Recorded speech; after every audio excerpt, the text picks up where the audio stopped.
Welcome to Creator Upload, your creator economy podcast. I'm Lauren Schnipper. And I'm Joshua Cohen. Lauren. Yes. How you doing? Fine, and you? I'm great, thank you.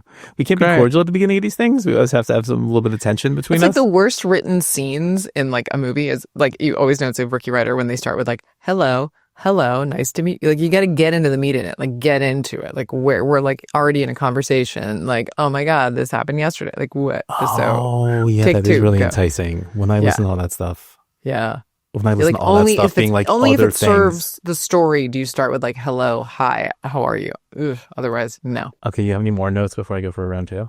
No, I think that's about it. Thank you, though. Lauren, that was an amazing story you just told me beforehand. So do you want to get into it now? No, before we were recording, by the way, I just told Josh a story, and he was, I think, the most shocking. The story is a great story, but the shocking part was like, you've actually never told me the story. This is crazy. Lauren told me a story yesterday that she's told me literally 5 times before. I've never told it before. And was it's at least been a year. So incensed because she believes she'd never told me that story before. Meanwhile, this story, which is actually really engaging and why we're recording a little bit later than usual today, she was adamant that she had told it to me multiple times before. I've never heard it. I'm full of surprises. There's layers. Peel the onion. You don't know. You don't know what you're going to find. I got a mind like an elephant. I remember everything. I remember nothing. I remember talking about things and I don't remember who I have conversations with, which totally I own that's like my problem because I'm like, I'm just clearly listening to myself talk and not really actually interested in the other person's reaction. And I like recognize that and I don't really know what to do about it. I'll tell Lauren something confidential and I'll assume that she's told everybody because she tells me things all the time, multiple times. That's not true. She actually can keep a secret. She can actually keep a secret. She can. I hear when people tell me things. I don't know who I tell things to. Okay, fair. Okay, all right. We're moving on. This is exciting and riveting information. You guys, yes? Did you have something else you wanted to talk about? No, go for it. I'm ready to get into the meat of this podcast. Yeah, so I got something else to talk about too. Oh. Lauren, speaking of something that's not confidential anymore, Spotify plays. Did you see this news? No. Spotify is going to start showing the number of plays on episodes and videos of podcasts. So your audience can see the number of plays in the Spotify app. Can you opt in or opt out? I don't know yet. We're not quite sure. It's so new. For the first 24 hours after publishing, episodes will display a new label instead of a play count as listens accumulate. After that period, episodes with fewer than 1,000 plays will display a less than 1K and will refresh approximately every hour. Your plays in Spotify for creators and on Spotify may not match exactly as both metrics update at different intervals. That's from the How We Count Plays support Spotify post. Wow. But I think, and I know, Lauren, you're a lady who likes little design tweaks in products that have huge outsized impact. She sure does. That's kind of your kink. And so this, I think, could be the biggest little design tweak that's going to have an outsized impact. But I don't think on Spotify ever. This isn't a design tweak. I mean, this is like this is more than this is insights. I mean, I think it's also what's interesting about it is that like if if they have a podcast, has access to their metrics. So if you're trying to do a brand deal or something, you can share those numbers. So it's not like those numbers are unavailable because one would assume that this is largely to do with like transparency with brands and things like that. And so, individual podcasters have access to that information. So, but listen, we knew this was coming. This day was coming. It's exciting. I don't think the main goal here, though, Lauren, is for brands and advertisers. What do you think it is, Josh? Tell the folks what you think it is. I think the main goal here is for consumers because why, Lauren? Humans like it when big numbers go up. And that's the case here with Spotify, too. I mean, Drew Baldwin, my business partner, comes to New York, and every time he comes to New York, he's so surprised that New York stack ranks everything. So, like, it's like, who has the best bagel shop? Who has the best pizza? Who has the best pasta? They do that in LA, too. What are you talking about? It feels like it's more condensed in New York, and maybe it is. Maybe, okay. But in any case, that's what humans like to do. You get them in a group, you get a critical mass of the thing you're looking at, and humans like to rank everything, and we need some metrics in order to do that. And so I think by Spotify we launching... can't compete if we don't know the metrics, yeah. Totally. By Spotify launching these and making them publicly visible, I think it's going to increase a lot of interest, gamification, obsession into... who is the best podcast? Yeah. And who's doing the best? The problem with podcasts too, and it's 5 years in podcasting, I can share, discovery is still a really big issue. And so it's really, really, really tough to be discovered in a podcast. And if you in the first month don't get, frankly, on Apple's like new and notable, like it's really hard to sort of break through the noise. And, you know, we found that we launched at a very precarious time. We launched in February of 2020 thinking, oh, like, you know, this is all great. Meanwhile, less than a month later, everybody lost their commute where nobody's listening to podcasts. And then we were like trying to figure out how to do press around it. It's tough. I mean, it's really tough to break through the noise. And dare I say, it takes consistency and hard work. 5 years in, I would say that. And so there's no really like For You page of podcasts that have broken through the noise. I think that like the video component of it all is like definitely trying to, you know, help with that, which I think it will. But it still requires kind of curation, and folks, like we've had bumps. My favorite is when we had like a pretty big bump and I was like, what's going on? And of course, Josh was like, oh, I did this great LinkedIn post. And I was like, yeah, calm down. It was because of the great LinkedIn post. And then I saw that these like majority of these new listens came from Samsung devices. And it turns out Samsung, God love them, had cherry picked our podcast and put it on some sort of, you know, discovery page. And so that was awesome. But it takes things like that currently still in the podcast space in order to get sort of noticed. Of course, there's outliers. Of course, there's some that just like break through the noise, but it's very, very rare. And so my guess is like some sort of revealing these metrics and doing all these different things is going to help, hopefully, with some sort of discovery. To your point about gamification, we'll see what that looks like. So, you know, let's see what happens. And coincidentally, these public-facing metrics are coming out at the same time, almost same day that it was announced the Golden Globes are introducing a Best Podcast category for the 2026 awards that take place in January. Right. The Golden Globes, in the press announcement for that, said that they will take the 25 top podcasts will be eligible. So the Golden Globes... 26, guys. We're 26. Oh. Get them next year. Go on. Taking the top 25 podcasts, from that, 6 will be nominees, 1 will be a winner. But also, how do you define the top 25? Presumably, it's going to be with downloads and metrics from all the different platforms. Yeah. It's a little bit difficult to aggregate that, but maybe if you're looking at the top 25, and also, it'll be easy. Not to mention, you've got narrative podcasts, you've got, you know, like, you've got interview podcasts, you've got topical. I mean, it's like, it's quite a robust, it's like, you can't just be like the top TV show, which I guess you can be, but I would imagine that category is going to get more robust eventually. But good, cool. I love it. I love a big podcast moment. It'd be interesting if they took the same metrics for other types of entertainment. You know who I feel bad for in that scenario is like a Mark Maron. He was like the number one podcast for like a decade, and I feel like he's just like not anymore. And like he should get like the like Cecil B. DeMille podcast award. I mean, maybe he still is. I don't know that he still necessarily is, you know? I don't think he's not bumping top 25 no mo. No. He was like the first comedian to do like an interview show. He was So was Joe Rogan, and he'll probably get some type of accolades. I think Maron was before Joe Rogan. Maron was before Joe Rogan. I know, but Joe Rogan was early as well. When did WTF podcast start? 2009. When did Joe Rogan start? Oh, also 2009. Fascinating. Yeah, both early on. Mark Maron just talks about it more. Oh, good for Mark Maron. I went to his podcast studio actually one time years ago. True story. And he went because we were trying to get him to go live on Facebook, and we went to Highland Park, which at the time I lived on the west side of Los Angeles, and so that seemed like it doesn't seem like it was like hours away to get there, even though it's technically in Los Angeles, and I live much closer to that now. I was like, where am I? And we went in his like office, and he was like, sorry, he was like all curmudgeon-y and all the things that he's, you know, supposed to be. And he, then we made him go live on his phone, and we couldn't get him to stop. He was so into it. True story. 2 questions about that. One, do you think Did I tell you that story before? Like, hold on, I'm getting to that. One, do you think that he messed up his office before then? Because he has to keep up this persona of being this like curmudgeonly I don't man. actually. It was like all pristine, and then he has to go fuck it up and then go through and be like, And then 2, it's a auspicious day here. Why? Because that's the second new story I've heard from Lauren Schnipper. I've never told you that story before? First one for the Creator Upload listeners. First time hearing that. That's incredible. Look at me. Someone buy some lottery tickets. Yeah. Look at me. All sorts of things. I feel like I must have told you that one before. Really? Never told that? No, never. Ever tell you the Gwyneth Paltrow story? Okay, we'll save that for another one. You're on a roll. Let's just save some. Crazy story. That was a crazy one. Keep some powder in the barrel. So we have a lot to talk about today, specifically around NewFronts. It is NewFront season, so all the platforms are rolling out all sorts of different updates to attract advertisers. So we're going to start with Meta, who came out with a ton of new updates. So the big thing is that Meta is testing a new ad format that places ads immediately after popular trending creator reels on Facebook and Instagram. Brands can target overall trends or specific topical lineups. Instagram Creator Marketplace, a new feature is being tested on Instagram Creators Marketplace that uses AI to identify topics on Reels, helping businesses create culturally relevant content for partnerships ads. AI-powered creator content recommendations. Meta is expanding its AI-powered recommendations on Facebook to help brands identify which of their organic brand content is likely to perform best as partnership ads.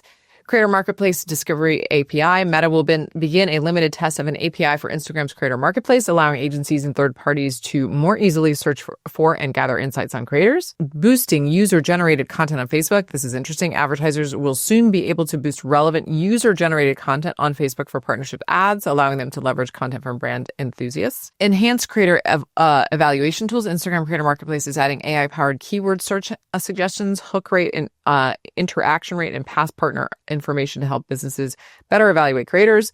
Single partner in ad header. Advertisers on Facebook and Instagram will have the option to feature only the creator's name in the partnership ad header. Last for Facebook live partnership ads. Meta is testing the ability to boost live videos created in partnership with creators as partnership ads. Video ads for Threads. Following the global rollout of Threads, Meta will test a 16 by 9 or 1:1 video ad formats within the Threads feed. Video expansion on Facebook Reels. A new feature is rolling out that uses AI to seamlessly adjust video creative assets to different aspect ratios for a more immersive experience on Facebook Reels. And lastly, Meta has a new suite of generative AI tools that aim to enhance creativity for advertisers and agencies.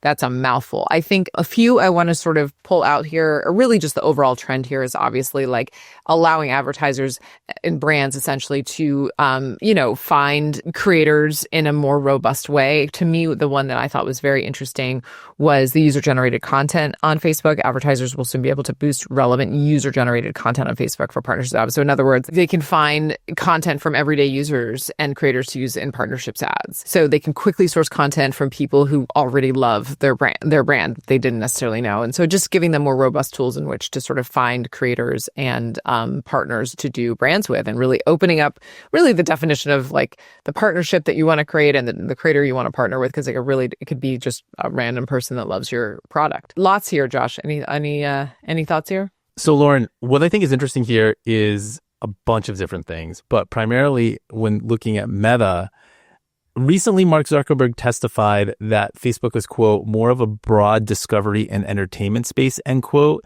And he also noted the decline in the, quote, friend part, end quote, of the Facebook experience. So he's really focused in on how his app is driving culture, or how he wants it to drive culture, and wants it to be a cool entertainment, trend, discovery experience for users. Didn't he just... like a minute ago, didn't they just say like we're trying to get back to basics with friends and Facebook and like not just give you a bunch of like content? Like yeah, they but just did that like 5 minutes ago. I think that's what he wants to do. Okay. But when he's testifying in court, he's telling people what it is. He can't perjure himself in front of Congress. I mean, sure. In any case, part of that is incentivizing creators to make more content.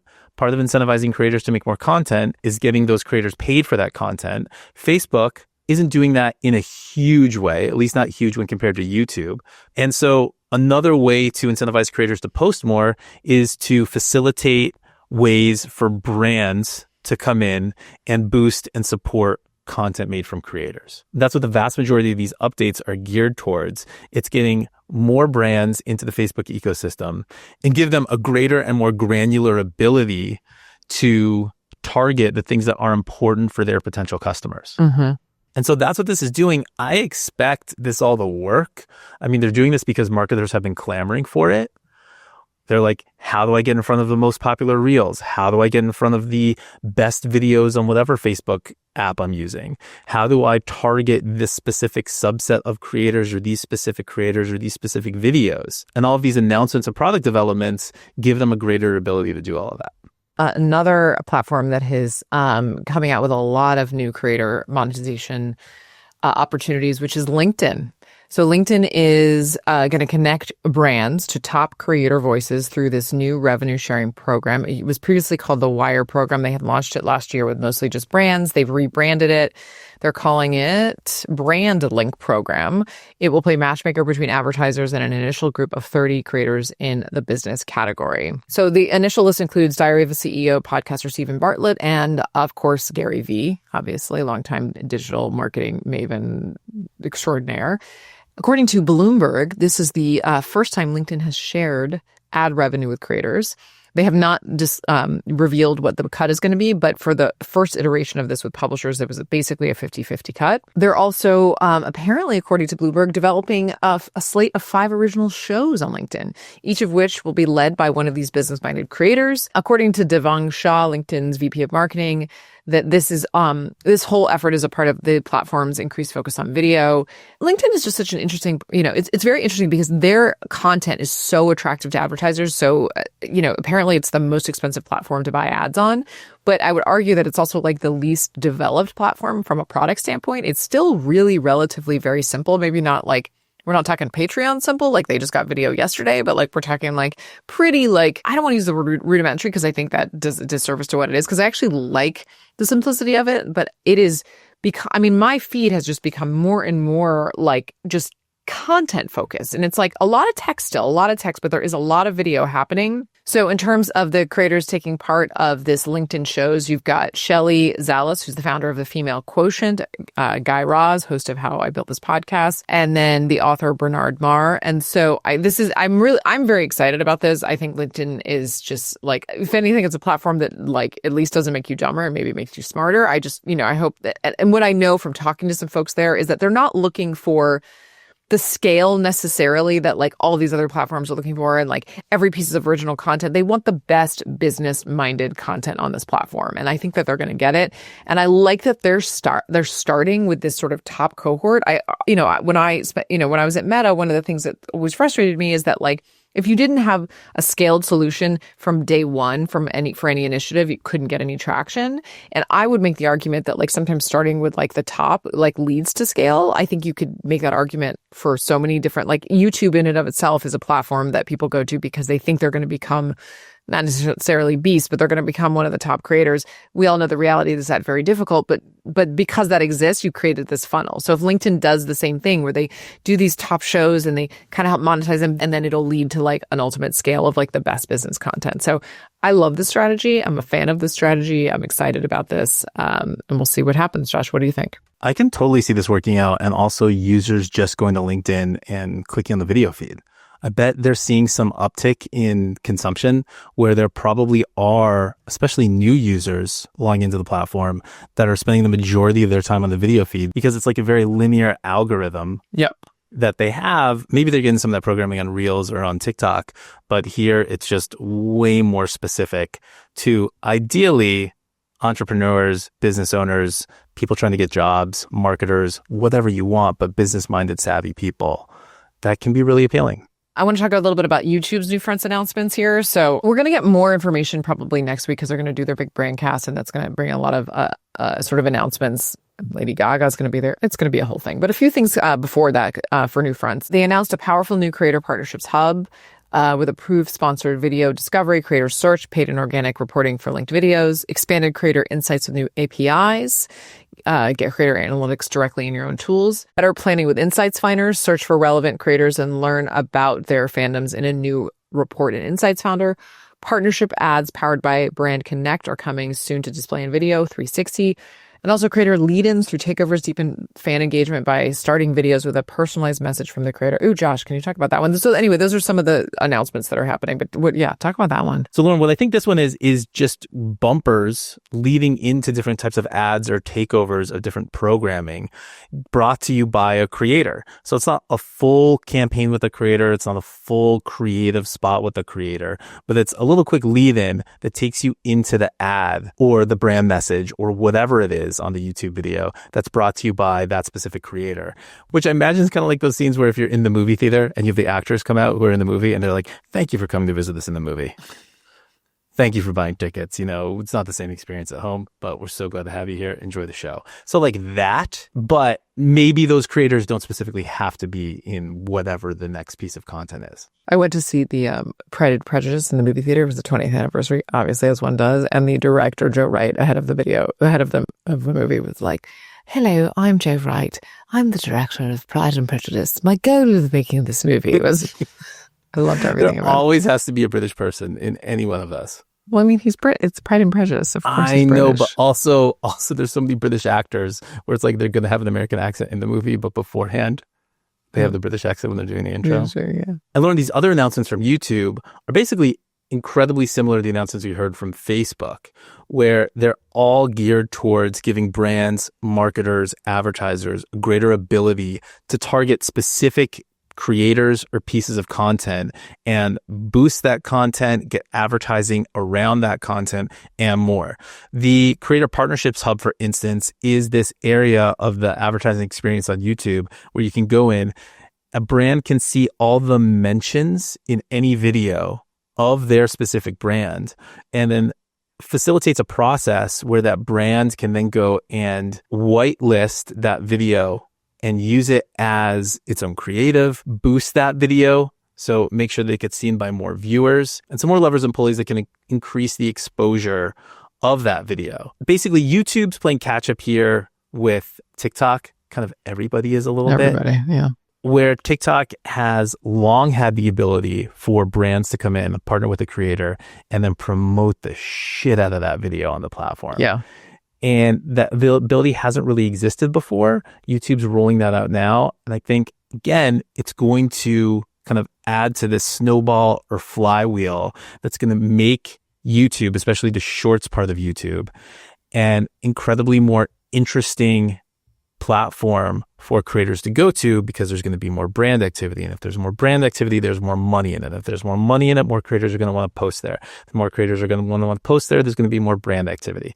And it's going to create this big effect where YouTube, I think this time next year, is going to be a major player in the influencer marketing ecosystem. It already is. People just don't realize it, but it already is. But even more so, where if you think of influencer marketing right now, you really think of TikTok and Instagram.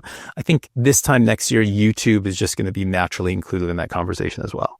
So those are some of the announcements coming out of NewFronts. Excited to see how this stuff rolls out. And another really big story, Neil Mohan, CEO of YouTube, has announced YouTube's $100 million investment in India in the local creator economy. So at the World Audio, Visual and Entertainment Summit, also known as WAVES in Mumbai, Neil Mohan shared that his company, YouTube, has already paid out millions to Indian video makers, and it's planning to invest millions more in the local creator economy. More than 100 million Indian YouTube channels have uploaded at least one video in the past year. 15,000 of those channels have at least 1 million subscribers. YouTube payouts to Indian creators, artists, media, and companies have totaled around $2.5 billion over the past 3 years. And so they are making a very big investment, smartly and rightly, into Indian creators in YouTube. And also, it is worth noting that TikTok is banned in India. So this is doubly a smart move to sort of double down in this region. And Lauren, also, in part because TikTok has been banned in India, they just have this incredibly thriving creator economy where everybody from the Indian Prime Minister Narendra Modi to this really small village in India that has a population of 4,000 people, Tulsi. It's a small village in the Indian state of Chhattisgarh, are creators. Modi passed 1 million subscribers back in 2018. He now has 27.8 million subscribers. His videos are averaging in the tens of thousands to several 100,000 views. And then Tulsi, this small village, there are estimates that of the 4,000 individuals that live there, 1,000 of them are active creators on YouTube. Some of them earning around 30,000 rupees per month. That translates only to about $346, but it's similar to the average monthly salary for an Indian school teacher. So just all the way from the top of government down to small villages, you have these creators, and investing more into this ecosystem, especially given the fact that TikTok's not there, seems just like an incredibly smart move. I feel like Gavin Newsom is trying to take a cue from these people. He's like, now, he's a podcaster now. I didn't know before he was a podcaster, but now he's a podcaster. He's a podcaster now. Yeah, he's like, come out and he's like, I'm not so woke, guys, just kidding. True. I'm not kidding. That's like what basically the title is. All right. This is awesome. So lots of exciting announcements this week. All right. Let's get into some uploads and downloads. One that I would love to chat about, Just for Laughs. If people don't know, it is the sort of legendary comedy festival that primarily takes place in Montreal. And it is where so many people, Kevin Hart, like so many folks have been sort of discovered. They have been known, they were known for their new faces. So the people coming up in comedy, if you get on that list, you probably are going to get some sort of deal or some sort of meetings or agents or all the things. I actually have been there several times. When I was at Facebook, we used to show up with like a big live, when live was a big thing, a big live booth at like the bar that everybody hung out at, and get the comedians to go live when they were, let's be honest, a little drunk at like midnight after their shows. And it's amazing, but it went through bankruptcy this last year. And it was like, the whole sort of comedy industry was really sort of devastated. So all this is to say, it has been acquired by a different sort of owner, and they just relaunched. And the reason why this is sort of relevant is that they've launched with initiatives that include with Will Arnett, Rob McElhenney, and Smosh, which I think is really cool. From Variety this year, Just for Laughs is partnering with Rob McElhenney and his More Better Productions on an initiative geared to writers, Will Arnett and his Electric Avenue banner on a shorts and pilots platform, and YouTube sketch comedy stars Smosh on a program for social media creators. Those selected for the programs will receive development deals and prolonged mentorship. So Spencer Griffin, I've known him for a long time, Just for Laughs, longtime head of development and creative strategy, he said, "We want to be additive. We want to introduce artists to the industry at the festival, help them succeed in the industry, whereas the old company just said, good luck. And now we want to say, here's how we take the next step together," which I think is very, very cool. And I'm really hoping that this goes well. And I love that they're partnering with a Smosh. I remember when I went there, first time I ever went there was with Shane Dawson. They asked him to be on a panel there, and he hated going on planes. And I said to his agent at the time, I was like, if they take me with him, he'll go. So they gave us 2 business class tickets. We were in the car. It was he and Grace Helbig, and Lauren Lapkus was in our van together. Dan Harmon was in this is going back on like 2012, 2013. And what was crazy is that at the time, Viacom owns MTV. MTV was furious at YouTube because they didn't want all their videos on YouTube. It was like you could not, it was like they were in this huge legal battle. Another buddy of mine named Dan Adut was there doing some video, he was shooting some show for MTV, and he saw that Shane was there and he wanted him to be in the thing. And Shane was like, yeah, I'm down to do it. But he couldn't say the word YouTube. And at the time, nobody called them creators. They called them YouTubers. So we were like, how are we going to do this and not say YouTube? It was like a whole thing. I remember so well. So anyway, I have a lot of fond memories. I've been there many times at Just for Laughs. It's such a cool festival. And I'm really excited to see what happens next. And I love that they're partnering with Smosh. Lauren, incredible upload. 2 uploads from me. One is just another Lauren Schnipper original story that we haven't heard before. You have heard that one. You never heard that one before? I've heard that you went to JFL, but not to this context or depth or degree. My God, it's like, what's going on with me? This is crazy. I don't know. You should look at your horoscope. I really will. Something's going on. Yeah. Also, I love this kind of story. It's all about Yes Theory. So Yes Theory is this inspirational travel YouTube channel that's been around for years. And they launched merch several years ago. And instead of going with a different supplier, they eventually created their own fulfillment center. Right. And it's this brand called Fan of a Fan. It was started by the Yes Theory crew, Zach Honavar, who is their manager, and Fan of a Fan CEO Ryan Westberg. It facilitated merch for Yes Theory, Colin and Samir, Airac, and Channel 5 with Andrew Callahan. And they just sold it to this other e-commerce company, Celery, in what they call a, quote, multi-million-dollar asset sale, end quote. So cool. And I just love this because it's not the type of thing that I think any of these creators, individuals thought that they would get into or be a part of, or a business that they would create when they first started in this ecosystem. But then almost a decade later, they have this huge payday. Here's a great line from Westberg. He says, quote, "This sale is a result of 8 years of discipline. No funding rounds, no shortcuts, just building brick by brick. I'm proud of the fulfillment team we built and even more excited to help our clients grow even faster as they now have more support with their fulfillment and logistics," end quote. So cool. It's amazing. All right, Josh, I think we did it. Lauren, I think that's it. I'll see you moving to a small remote village in India just to try to get some YouTube clout. Apparently that's where you got to go. And if not there, next week on Creator Upload. Today's show is produced by Lauren Schnipper, me, Joshua Cohen, and Adam Connor. Adam edited it too. Original music is by London Bridge. You can check them out on Instagram at London Bridge Music. Subscribe to Creator Upload right here on YouTube. You can also do it on Apple Podcasts, Spotify, or wherever you listen to podcasts. While you're there, leave a comment, give us a rating. We love to see all of that. If you want to talk to us, hit us up at info@creatorupload.com. If you like our show, recommend it to a friend. If you love it, recommend it to everybody. Thanks for listening, and we'll be back next week.